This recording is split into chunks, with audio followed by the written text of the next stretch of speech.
پاکستان کے ضلع قصور کے اس نوجوان مجاہد کی کہانی جس نے اسرائیل کی سرحدوں کو ہلا کر رکھ دیا۔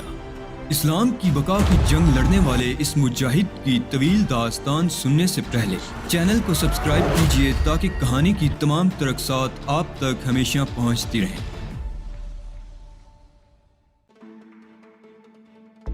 اسرائیلی ایٹمی پلانٹ جو یہاں والٹو موبائل کی سرکردگی میں قائم ہوا ہے ہماری آنکھوں میں کھٹک رہا ہے۔ ہم اس کی مکمل تباہی چاہتے ہیں اور تمہارے برسر اقتدار آنے کے بعد تم سے یہ توقع رکھنا چاہتے ہیں کہ اس کے بعد گوٹے ہل میں اسرائیلیوں کے قدم نہیں جمنے پائیں گے، کم از کم وہ یہاں کچھ نہیں کر سکیں گے۔ بس؟ جنرل ٹیریس نے سوال کیا۔ ہاں جنرل، بس یہی میری پہلی اور آخری خواہش ہے۔ تم بے شک بڑے آدمی ہو پارکو، معمولی انسان نہیں ہو تم، لیکن میں بھی تمہیں یہ بتا دوں کہ میں دل سے اسرائیلیوں کا مخالف ہوں۔ مجھے اسرائیل کے قیام سے ہی اختلاف ہے۔ میں اس ملک کی ریشہ دوانیوں کو نفرت کی نگاہ سے دیکھتا ہوں۔ میں جانتا ہوں کہ عربوں کے ساتھ یہ ناانصافی مختلف ملکوں اور مختلف قوموں نے مل کر کی ہے۔ جو کچھ تم چاہتے ہو میں وہ سب ضرور کروں گا، لیکن یہ تم پر کوئی احسان نہیں ہوگا۔ ٹھیک ہے جنرل، اس کے علاوہ مجھے اور کچھ نہیں چاہیے۔ تو پھر مجھے کیا کرنا ہے؟ جنرل ٹیریس نے سوال کیا۔ آپ مجھے اس ایٹمی پلانٹ کا پتہ بتا دیں جسے اسرائیلی مفاد کے لیے قائم کیا گیا ہے، اور اسے تباہ کرنے کے سلسلے میں آپ کو میری مدد کرنا ہوگی۔ ضرور، میں تیار ہوں مسٹر پارکو۔ اور سنو، اگر تم اس اسرائیلی پلانٹ کی تباہی چاہتے ہو تو میں اپنے کام سے پہلے تمہارے کام کے لیے آمادہ ہوں۔ جو منصوبہ تمہارے ذہن میں آئے مجھے اس کے بارے میں بتا دو، میں تمہارے ساتھ مکمل تعاون کروں گا۔ جنرل ٹیریس کے ایک ایک انداز سے اس بات کا اظہار ہوتا تھا کہ جو کچھ اس نے کہا ہے وہ حقیقت پر مبنی ہے۔ وہ مجھ سے بہت زیادہ متاثر ہو گیا تھا اور اس بات نے میرے رگو پے میں مسرت کی لہریں دوڑا دی تھی۔ بے شک میں کامیابی کی طرف تیزی سے گامزن تھا۔ تھوڑی دیر تک سوچنے کے بعد میں نے جنرل سے کہا، اس نوجوان کو کہاں قید کیا گیا ہے جنرل، جسے تم نے میٹنگ کے دوران گرفتار کیا تھا؟ فلسطینی نوجوان میری ذاتی قید میں ہے، اور تم اطمینان رکھو پارکو، وہ ہماری دسترس میں ہے اور وہاں سے کہیں نہیں جا سکے گا۔ کیا کیرن چیمے اور مائیکل جان کی موت کی اطلاع اور لوگوں کو بھی ہو چکی ہے؟ قطعی نہیں، میں اس بارے میں تمہیں بتا چکا ہوں، جنرل ٹیریس نے جواب دیا۔ گویا صرف چند افراد ہی ہیں جو یہ جانتے ہیں کہ کیرن چیمے اور مائیکل جان مر چکے ہیں۔ چند افراد بھی نہیں، میں، میرے محافظ، وہ لڑکی اور وہ نقلی والٹو موبائل، جو لوگ وہاں موجود تھے ان کے علاوہ اور کوئی نہیں جانتا کہ یہ لوگ مر چکے ہیں۔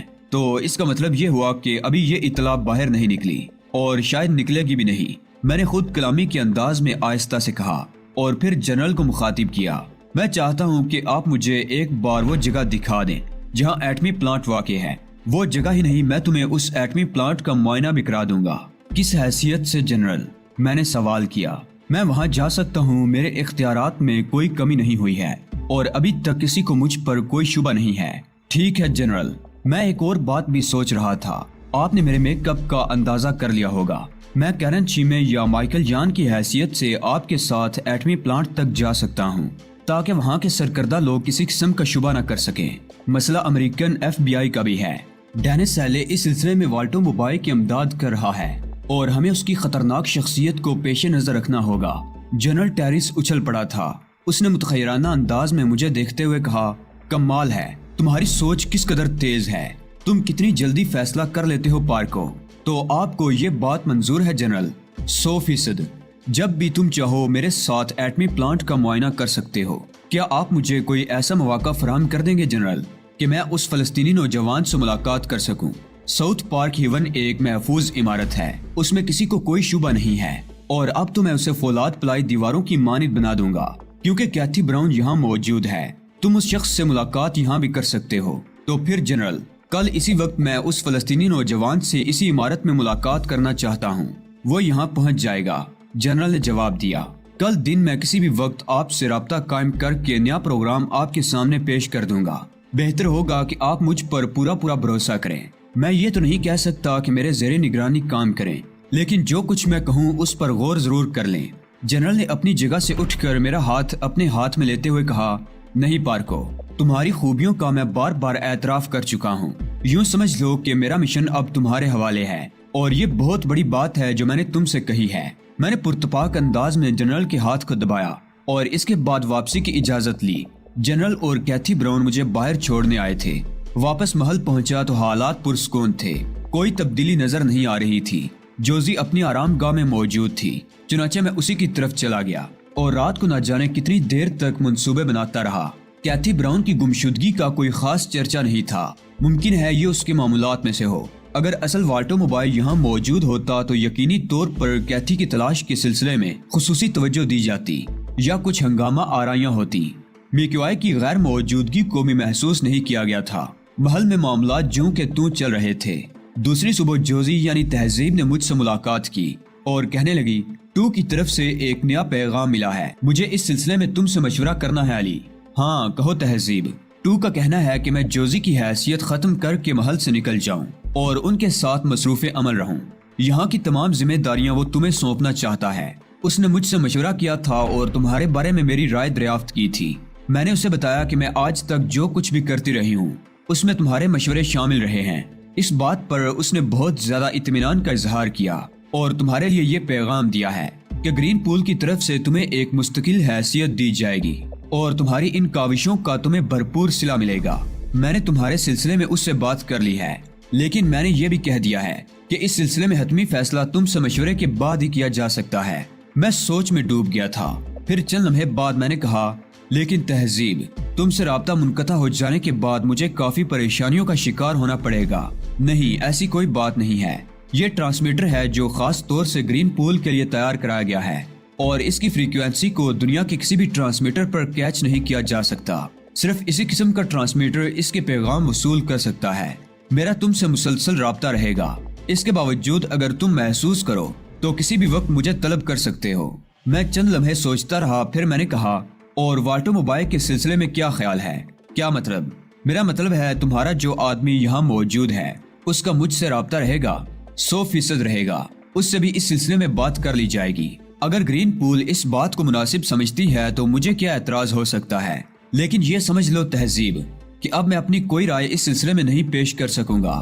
البتہ تمہارے ساتھ تعاون کا جو وعدہ میں نے کیا ہے وہ برقرار رہے گا۔ تہذیب نے میرا بازو تھپکتے ہوئے کہا، محسوس نہ کرنا، دراصل حالات میں کچھ اس طرح کی تبدیلیاں رونما ہوئی ہیں کہ تو کو مداخلت کرنا پڑی۔ میں نے یہ مداخلت قبول کر لی ہے اور اس کی وجہ یہی ہے کہ یہاں کے حالات مجھے خاصے منتشر محسوس ہوئے تھے علی، اس لیے نہیں، مجھے اس پر کوئی اعتراض نہیں ہے۔ میں تو تمہارے مقاصد کی تکمیل چاہتا ہوں تہذیب، میں نے جواب دیا۔ اس طرف سے فارغ ہونے کے بعد ہم ایک طویل عرصہ آرام کریں گے اور اس دوران علی میں تم سے بہت سی باتیں کہوں گی جو میرے ذہن میں محفوظ ہیں۔ میں دل ہی دل میں مسکرائے بغیر نہیں رہ سکا تھا۔ میں نے سوچا کہ تہذیب، اس کے بعد تو تمہیں میری صورت سے نفرت ہو جائے گی۔ ہمارے درمیان اتنی گہری دشمنی کا بیج پڑ جائے گا کہ شاید تم صرف میری جان ہی لینا پسند کرو۔ اس کا کیا سوال ہے کہ میں اور تم کوئی ایسا لمحہ گزار سکیں جو دوستوں کی مانند ہو۔ یہ تمام خیالات ایک لمحے کے لیے میرے ذہن میں آئے، لیکن پھر میں نے خود کو پرسکون کر لیا۔ تو پھر تم کب روانہ ہو رہی ہو تہذیب؟ میرا خیال ہے آج دن کے کسی حصے میں یہاں کے معاملات کا اچھی طرح جائزہ لے لوں۔ ویسے میں تمہیں بتا چکی ہوں کہ گرین پول کے آدمی یہاں پھیلے ہوئے ہیں۔ تم اگر اپنی شکل و صورت میں کچھ تبدیلی کرو تو اسے مجھے آگاہ کر دینا تاکہ میں ان لوگوں کو تمہارے بارے میں بتا دوں۔ فلائٹ کی حیثیت سے تو وہ تمہیں پہچانتے ہیں اور تمہارے تحفظ کے لیے مستعد ہیں۔ ٹھیک ہے تہذیب، اس کا مطلب ہے کہ اب تم سے دوبارہ ملاقات نہیں ہوگی۔ ہاں، اگر یہاں زیادہ وقت لگا تو ممکن ہے دوبارہ بھی ایک ملاقات ہو جائے، لیکن تم اپنے معاملات جاری رکھو، تہذیب نے کہا اور پھر عجیب سی نگاہوں سے مجھے دیکھتے ہوئے وہاں سے چلی گئی۔ میں کافی دیر تک کھڑا سوچتا رہا۔ تہذیب کی قربت سے ایک گنا سرور سا طاری ہوتا تھا۔ ممکن تھا کہ اگر ہم دوستوں کی مانند ایک طویل عرصہ گزار لیتے تو میرے دل میں اس کے لیے محبت کے جذبات بھی پیدا ہو جاتے، ان احساسات کی کونپلیں پھوٹ آتی جو زندگی کو حسین مرغزاروں میں تبدیل کر دیتے ہیں۔ میری خشک اور بنجر زندگی میں تہذیب کا تصور بہت حسین تھا، لیکن حالات نے اس کی اجازت نہیں دی تھی اور ہمارے رخ تبدیل ہو گئے تھے۔ تہذیب کے جانے کے بعد بہت دیر تک میں ایسے ہی خیالات میں ڈوبا رہا، مگر پھر گردن جھٹک کر ان سے نجات حاصل کر لی۔ یہ خیالات ان لوگوں کے لیے موزوں ہوتے ہیں جنہیں سکون نصیب ہو۔ میری زندگی تو ایک ہنگامہ تھی، صرف ایک ہنگامہ۔ کیئر ٹیکر کی حیثیت سے محل میں خاصی ذمہ داریاں مجھ پر تھیں، میں نے بخوبی پورا کر رہا تھا اور اس دوران مجھے یہ پتہ نہیں چل سکا کہ جوزی کب وہاں سے چلی گئی۔ شام کو تقریباً 3:30 بجے مجھے ٹرانسمیٹر پر اشارہ موصول ہوا۔ میں اس وقت محل میں پائیں باغ کی صفائی کرا رہا تھا۔ میرے ماتحت اپنی کارروائی میں مصروف تھے۔